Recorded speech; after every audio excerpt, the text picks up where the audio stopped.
가을에는 주로 이제 스트럭처보다는 먹이고기 위주로 이렇게 많이 따라다녀요. 체크베이트를 한 바퀴 돌고, 작은 크랭크베이트를 한 바퀴 돌고, 그 다음에 이제 스몰 러브직을 한 바퀴 돌고 하면은 있는 배스는 다 낚아낼 수가 있습니다. 물고 들어갔어요.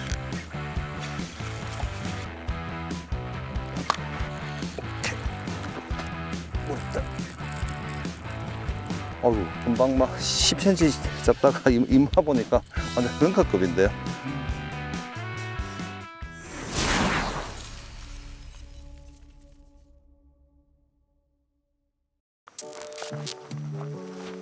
와, 물이 굉장히 높네요. 잠자리가 또 되게 많아, 지금. 잠자리가 엄청 많아요. 몇 번 전에 벌레 패턴으로 한번 해보려고 했는데 실패를 했거든. 뭐 딱히 실패는 아닌데 원하는 만큼 잘 되질 않아 가지고 이제 현장에 도착을 해 보니까 굉장히 작은 소류지입니다. 소류지고 낚시 해본 적은 없고 베스가 있다는 얘기는 들었고, 그래서 도착해서 아, 여기는 지난번 못 해봤던 벌레로 하는 패턴을 해봐야 되겠다. 자, 그 생각을 하고 이제 낚시를 시작을 하는 겁니다. 물이 좀 맑았으면 더 좋았을 건데 물이 흐린 게 조금 이런 패턴 하기에는 사실은 잘 맞지는 않는데, 포인트가 지금 워낙 이뻐가지고 지금, 그리고 잠자리를 베스들이 많이 공격을 하는데 여기가 완전 보니까 진짜 깊은 산속 옹달샘이거든요. 완전 산 안에 있는 조그만 진짜 소류지인데, 이제 이런 쪽에 있는 베스들이, 갇혀있는 베스들이 이제 육상에서 있는 에너지죠. 베이트피시가 아니고 먹을 거인 잠자리라든지 곤충들을 사냥을 많이 하거든요. 일단 지금 뭐 그거 생각을 하고 해보는 겁니다. 지금 해보는 건데 일단 확인을 해봐야 되겠어요.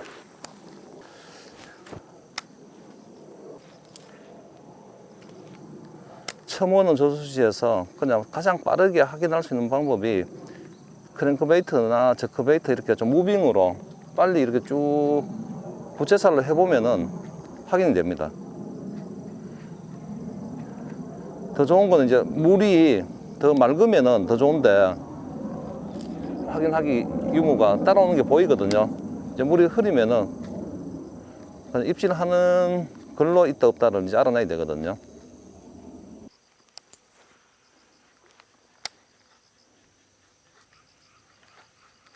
왔다. 자, 배선이 있습니다. 배선이 있어요. 사이즈가 지금 어떻게 될지, 이게 규모가 작다고 다 작은 것만 있는 건 아닌데, 일단 저크베이트야, 작은 저크베이트에 이제 있나 없나 유무를 확인하는 누어들이 여러 가지 파일럿 누어가 있죠. 뭐 스피너베이트, 차터베이트, 크랭크베이트, 저크베이트. 자, 이런 쪽은 흔히 하는 말로 맹탕이잖아요. 아무것도 없는 이런 맹탕에서는 이 저크베이트가 제 경험으로는 빨라요. 특히 사이즈가 작으면 작을수록 작은 배스들이라든지 이제 존재를 확인해야 되기 때문에, 그런 존재를 확인하는 데는 이런 작은 사이즈의 저크베이트 많이 넘는 것 같아 보니까.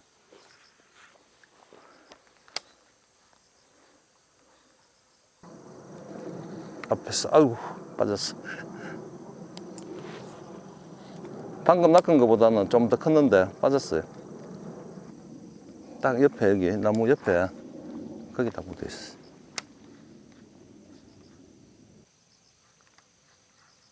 오케이. 아이고 똑같은데 이게 포인트 잘못 고른 것 같은데. 일단 좀 더 해보겠습니다. 장소를 바꿔서 좀 위로 올라가 보죠. 낚시를 할 때가 크게 썩 많이 없네. 물이 수위가 상승된 지가 그렇게 많이 된 것 같지가 않아요. 원래는 수위가 이보다는 훨씬 더 빠져 있을 것 같은데, 합산은 그냥 한 30파운드 이상 되면은 그 쇼크리더를 거의 배수용을 할 때는 필요가 없고요. 근데 지금 이제 합사 세팅된 게 1.5호거든요. 이게 1.5호가 1.2호인데 이 정도 되면 쇼크리더가 필요합니다. 쇼크리더 안 하면은 이제 큰 사이즈들이 나무라든지 바위 쪽으로 치고 들어가면은 바로 터져 버립니다. 이 합사의 단점이 이제 날카로운 데나 딱딱한 데 닿으면은 터져 버립니다. 카본이나 나이론 라인은 어느 정도 견뎌내는데 그게 이제 합사의 단점이거든요. 야, 이게 올라오질 않았네. 같은 자리인데 저 커베이트 하면 입질이 올 겁니다, 아마.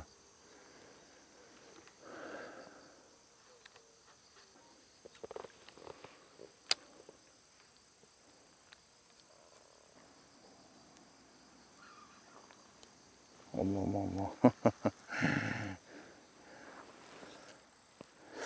야, 이게 너네들만 있으면은 한 30분만 더 해보죠. 지금 30분만 더 해보고 계속 여름 사이즈 나오면 이동할게요.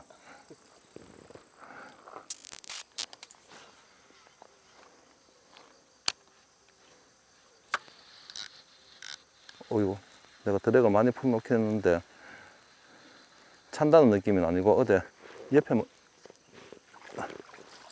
야, 얘는 조금 형 정도 되겠네요. 형. 요렇게 잡으셔야 돼요. 잡을 때. 이 아가미 쪽 해서 요렇게 잡아야 흔들어도 찔리질 않습니다. 그 베스가 이제 먹이고기로 대부분 우리나라의 먹이고기들이 강 같은 경우에는 살찌랑 피레미들이 주 먹이가 되거든요. 주 먹이가 되고 평소에 이제 많이 보던 형태의 이제 먹잇감이니까 의심 없이 이제 사실적으로 생겼어요. 의심 없이 때리고 또 저크베이트가 가지고 있는 액션이 좌우로 이렇게 다트 액션이 찌는 액션이거든요. 그 액션을 베스가 좋아해요. 이렇게 급작스럽게 도망가는 액션을. 저 형까지는 나왔어요.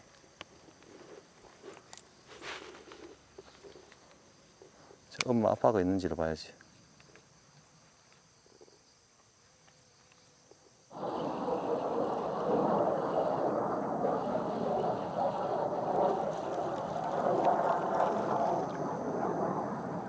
우리 희정이 자는 거 여보세요. 이렇게 저크베이트에 저렇게 작은 베스들이 막 공격하면은 여기는 그냥 보나보나 스몰러버지거나 작은 네코 이런 거 하면은 그냥 마리수는 금방금방 올라올 겁니다 아마. 포인트는 딱 이런 거 하기에 딱 좋은 포인트인데 반응이 잘 없는 게 물이 너무 검은 물이에요. 이게 오염돼서 검은 건 아니고 원래 산 속에 있는 이게 저수지들이 낙엽이나 이런 거에서 쉽게 말해서 이제 그 낙엽이나 썩은 물들이 들어오면 색깔이 이렇거든요. 그 저크베이트의 기본 3대 기본 액션이 있습니다. 트위칭, 저킹, 리핑이거든요. 이제 이론적으로 먼저 설명드리면은 트위칭은 이 민호가 한 10에서 20cm 정도만 딱 이렇게 움직일 수 있게 짧게 쳐주는 겁니다. 짧게. 그게 이제 손목으로 톡 로드 팁을 한 10cm, 20cm만 쳐주면은 그 액션을 내거든요. 자, 저킹은 이거보다 2배에서 3배 정도, 이거보다 조금 더 큰 걸로 그렇게 많이 하는데, 보통 한 60cm에서 세게는 한 1m까지도 한 방에 움직일 때 쭉 가고, 이렇게 쭉 크게 움직이는 거를 저킹이라고 하는 거죠. 저킹, 크게. 그러니까 리핑은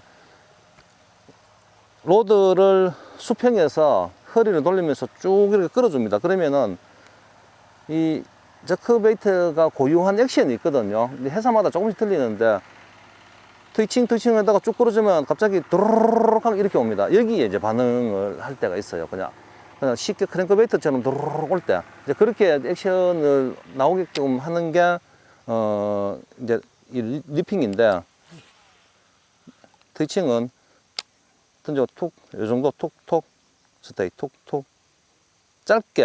짧은 거리를 좌우로 움직일 수 있도록 트위칭. 자, 저킹은 이보다 조금 더 세게 툭, 툭, 툭. 최소 30에서 60cm 정도 움직일 수 있게. 자, 이거를 적당하게 이제 섞어야 좋은 겁니다. 섞어야. 아이고, 아이고.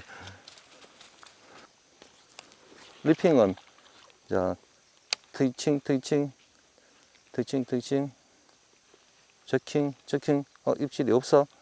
그럼 이렇게 한번 쭉, 이렇게. 쭉.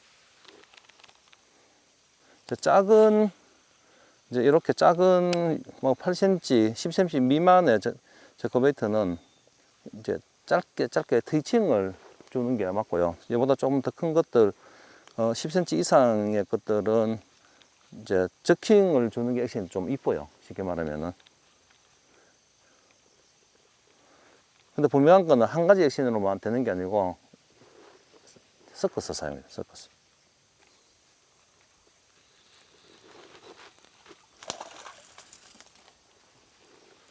저쪽 가서 한 마리만 더 잡아볼게요. 계속 이러면은 다른 쪽으로 이동하겠습니다.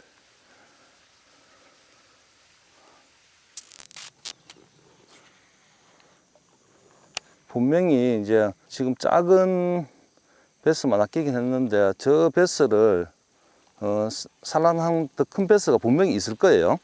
있는데 그게 이제 마리수가 많지가 않으면은 이런 사이즈를 첨간 저수지에 갔는데 이런 사이즈 뭐 한 10마리 정도 계속 나와.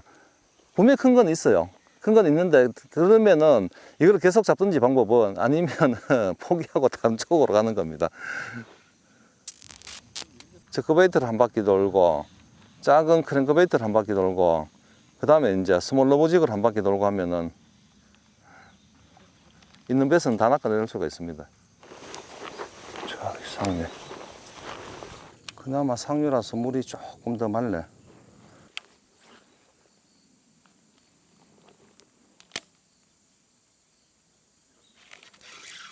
물고 들어갔어요.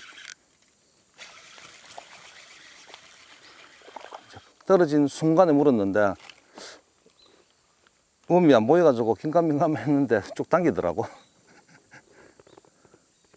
저커베이트 던지면은 바로 입질을 할 건데 사이즈가 똑같으면은 바로 이동할게요. 밑에 바로 그 주위에 가음지라고 있는데 그 가음지 가서 오후 낚시를 해봐야 되겠습니다.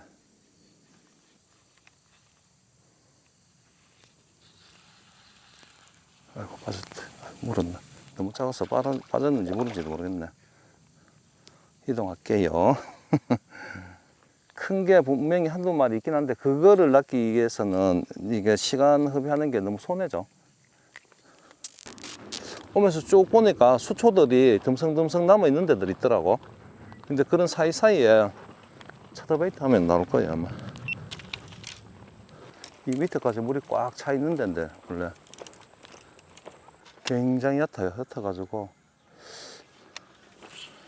근데 어차피 여기가 지금 유입되는 유입천이어 가지고 있을 수가 있어요. 오, 공격했어요. 크기는 가늠이 안 되는데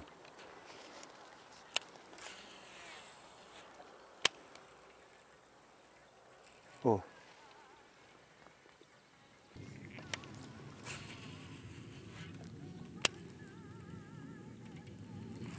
아, 빠졌다.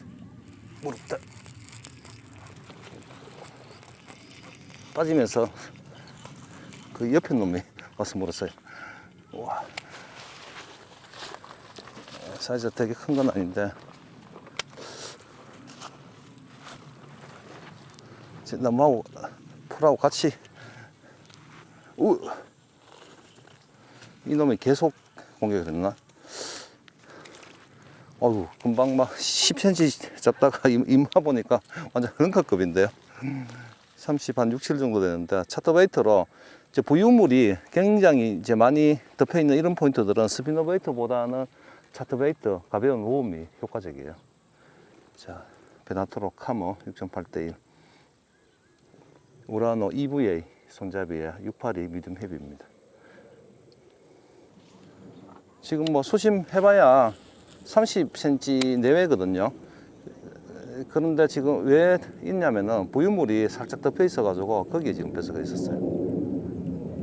여름 동안은 그 시원한 데만 찾아가지고 벼스들이 있거든요. 이따가 이제 그 시원한 데를 찾는 거는 결국은 이제 수온이 찬 데를, 시원한 데를 찾는 건데, 수온이 떨어지면서 저녁이 다 그렇게 시원해지니까 가을에는 주로 이제 스트럭처보다는 먹이고기 위주로 이렇게 많이 따라다녀요. 그래서 막 떼피등도 일어나고, 그래서 빨리빨리 넓게 탐색할 수 있는 크랭크베이트의 계절이라고 하잖아요. 사실은 뭐 그거는 포인트마다 크랭크베이트가 잘 될 수가 있고 저크베이트가 잘 될 수가 있고 또 와이어베이트가 잘 될 수가 있는데, 포인트마다 다른 건데, 이제 크랭크베이트의 계절이라고 하는 이유가 넓게 포진되면서 많은 포인트를 빨리 탐색을 해야 되기 때문에, 1등 또 수심층도 어떤 데는 굉장히 얕은 데로 포진해 있다가 어떤 쪽은 또 한 1, 2m로 들어가고 또 더 깊게는 한 3, 4m 이상으로 더 들어갈 수도 있거든요. 이제 그렇게 막 여러 수심대로 포진되어 있기 때문에 크랭크베이트가 효과적이라는 겁니다. 크랭크베이트는 수심이 1m부터 한 뭐 7m까지, 아이고 빠졌다, 자유롭게 이게 탐색을 할 수 있는 립의 길이로 노를 정하면 자유롭게 탐색을 할 수 있잖아요. 그래서 가을은 여름은 진짜 아침 저녁으로 활성도 있는 벼스들만 공격하는 반면에, 해가 뜨면은 거의 잘 안 하죠. 그늘 밑으로 들어가서. 가을은 그렇진 않아요. 하루 종일 이제 포인트에 따라 조금씩은 다른데 하루 종일 활성도를 가지고 있는 계절이 가을입니다. 아니 그래서 저는 사실 좀 낚시가 좀 더 쉬워질 거라고 생각했거든요. 근데 더 어렵죠. 네. 그렇게 이제 포인트를 잘못 잡아서 그런 겁니다. 포인트를 잘 먹을 수 있는 그런 포인트를 찾아야 되는데, 그게 가을은 그냥 강으로 가세요, 가을은 수로로 가세요, 아니면 작은 저수지로 가세요가 아니고요. 그게 작은 저수지에 의해서 잘 되는 그런 또 지역이 있고, 또 큰 강이 잘 되는 지역이 있고, 그때 조금씩 다 틀립니다. 그게 이 가을에 가장 큰 이게 문제가 이제 턴오버인데, 턴오버는 뭐냐면은 이제 비중의 차이로 표층에 물이 식으면서 온도가 내려가면은 그 같은 물이라도 무거워집니다. 그럼 무거운 물이 내려가고 밑에 있던 가벼운 물이 이렇게 올라오거든요. 그 턴오버 되면은 그냥 올라오면 되는데, 밑에는 막 찌꺼기하고 다 올리면서 이렇게 막 뒤집혀 버려요. 그래서 냄새도 막 심하게 나고, 물 가보면은 여기 원래 굉장히 맑았던 데인데 왜 이래 흐려져, 막 냄새나. 그럼 대부분 턴오버가 일어나는 데입니다. 이제 그런 것들이 이제 혼재하는 시기가 왔거든요. 그래서 살짝 어려운 겁니다. 그리고 수초가 막 꽉 밀생돼 있다가 수초가 녹아내리는 시기고, 그러면서 이렇게 지금 찌꺼기들이 많이 보이는 것도 수중 수초라든지 이런 것들이 생기고 턴오버가 일어나고 해서 이런 현상이 일어나는 겁니다. 요게 살짝 안정이 되면은 괜찮아요. 이제 가을로 가고 있는 거죠. 예, 예. 근데 지역마다 또 틀리고요. 그게 저 위에서 저 장애물들이 덮여 있는 장애물들이 많아서 차터베이트로 했는 거고, 또 와서 포인트가 달라지면은 또 뭐 스피너베이트도 되고 크랭크베이트도 되고.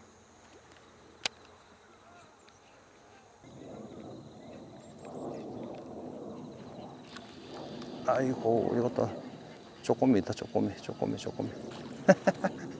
그 저수지보다 더 작은 거 잡혀. 오늘 최소 베스가 한 마리가 빠져나갔어요. 커버 보기는 좋은데요, 이게 수심이 좀 얕은 커버예요.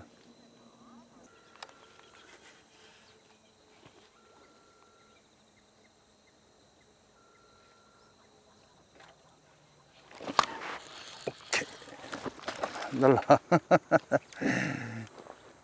이것도 허리 힘이 세니까 그냥 훅 날라옵니다. 자, 텍사스 이거. 자, 이번 편은 굉장히 작은 소류지를 한 군데 탐사를 해봤고, 자, 거기서는 저크베이트로 뭐 사실은 거의 계속 낚으면 한 100마리 정도 낚겠더라고요. 저크베이트로 해가지고 했는데, 사이즈가 이제 작은 저수지였고 큰 개체는 거의 없고 이제 그 정도 된 사이즈만 화글화글한 저수지였고 그 인근에 이제 굉장히 규모가 큰 저수지로 왔는데 여기가 이제 의성의 가음지라는 곳인데 제 고향하고도 가깝고 여기도 큰 개체가 굉장히 많은 곳입니다. 제가 촬영을 여러 번 진행을 했던 저수지인데 자, 오늘 와 보니까 그 작은 저수지하고 불과 5분 거리 정도도 안 되게 붙어 있는 거리 이 저수지인데 이 이제 막 가을이 시작돼서 약간 변화들이 있어요. 수초가 싹으면서 또 턴오버가 되면서 막 그래서 물이 뒤집히고 그런 과정 속에 있기 때문에 약간 예민합니다. 약간 이제 포인트를 이럴 때는 안정된 포인트를 찾는 게 중요해요. 그러니까 안정된다는 게 그런 외부의 요인들이 수온이라든지 뭐 턴오버 이런 것들이 덜 받는 지역을 찾아서 하면 되는데 그게 뭐 저수지든 수로든 강이든 이게 포인트는 상관없이 어디 가도 똑같은 상황이 펼쳐지거든요. 펼쳐지는데 영향이 덜 받는데 즉 수로나 강 같은 경우에는 흐름이 있는 쪽은 그런 영향을 거의 받지 않습니다. 근데 흐름 있는 쪽을 찾아가서 낚시를 하시면 되고 소료지가 만약에 이제 여기가 의성인데 의성에 있는 소료지를 몇 개가 그러면은 이 지역을 완전 떠나야 됩니다. 떠나서 더 북쪽으로 올라가든지 아니면 더 남쪽으로 가든지 해서 지역을 바꿔주는 게 현명한 선택이죠. 큰 댐 같은 경우는 댐 전체가 턴오버가 나오고 그러진 않아요. 한쪽은 턴오버가 나고 뭐 상류, 중류, 하류를 이렇게 나누어 봤을 때 이게 일어나는 위치들이 다 틀립니다. 그래서 그런 쪽을 피해 가지고 하시면 되는데 지금 큰 댐 해야 사실 뭐 저희들이 다 알잖아요. 이게 뭐 안동댐, 합천댐, 장성댐, 대천댐 낚시를 여러 다니는 그 댐들 지금 조항이 다 안 좋습니다. 다 안 좋다는 거는 대부분 비슷하게 지금 물속에서 이 가을로 들어가 가지고는 기온이 떨어지고 수온이 떨어지면서 변화가 된다는 거거든. 여름에서 가을로 완전 넘어가서 이게 안착이 되면은 이게 뭐 1주가 될지 2주가 될지 모르는데 보통은 제 경험으로는 1주 안으로 언제 그러냐듯이 이제 폭발적으로 나올 때가 있어요. 댐 같은 경우에는 물을 빼지 않고 이렇게 가둬둬 가지고 지금 유초들이 많이 잠겨 있는 댐들이 있거든요. 안동댐도 그렇고 합천댐도 그렇고 유초들이 많이 잠겨 가지고 수온이 내려가면 유초가 썩지도 않습니다. 그러면 그게 장애물이 돼서 거기에 배서들이 막 붙거든요. 그러면 제2의 호황기를 맞을 수가 있죠.